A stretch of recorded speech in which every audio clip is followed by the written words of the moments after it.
윤 대통령이 경찰과 공수처가 함께 꾸린 비상계엄 공조수사본부의 출석 요구에 불응하면서 공조부는 2차 소환 통보를 할지 검토하고 있습니다. 계엄을 사전에 모의한 혐의로 긴급 체포됐다가 석방됐던 문상호 정보사령관, 오늘 다시 체포됐습니다. 취재기자 연결해서 알아보겠습니다. 윤태인 기자.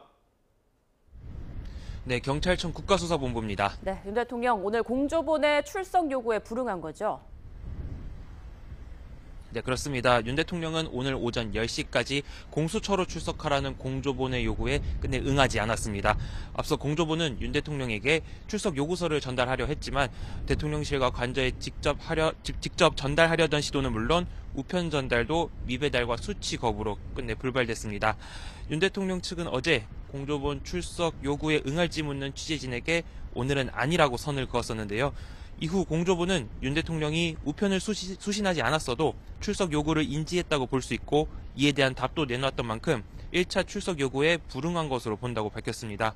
이에 따라 공조부는 윤 대통령에 대한 2차 출석 요구 등을 검토하고 있습니다. 또 검찰이 윤 대통령의 내란 혐의 등 사건을 오늘 공수처로 넘기기로 한 만큼 오후에 이와 관련한 입장도 밝힐 것으로 보입니다. 앞서 경찰도 공수처의 요청에 따라 윤 대통령과 김용현 전 국방부 장관 등의 사건을 공수처에 넘겼는데요. 당시 경찰은 공수처와의 협업 차원으로 관련 수사는 경찰이 계속 진행한다고 설명했습니다.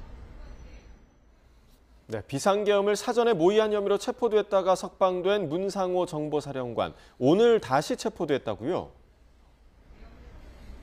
네, 그렇습니다. 문상호 정보사령관은 노상호 전 정보사령관과 계엄을 공모한 혐의로 경찰에 긴급 체포됐었다가 검찰의 체포 불승인으로 석방됐었는데요.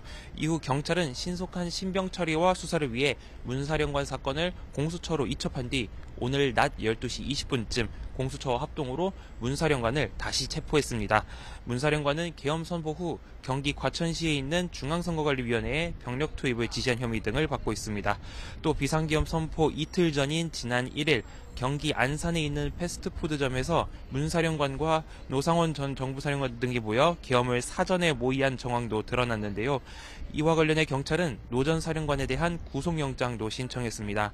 다만 노 전 정보사령관은 오늘 오후 3시 서울중앙지방법원의 구속 전 피의자 신문에 출석하지 않겠다는 의사를 밝혔습니다.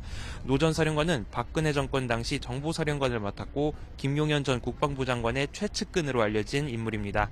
특히 계엄 포고령 초안을 작성하고 계엄군의 선관위 장악 등을 주도한 배후 기획자로도 의심받고 있습니다. 지금까지 경찰청 국가수사본부에서 YTN 윤태인입니다.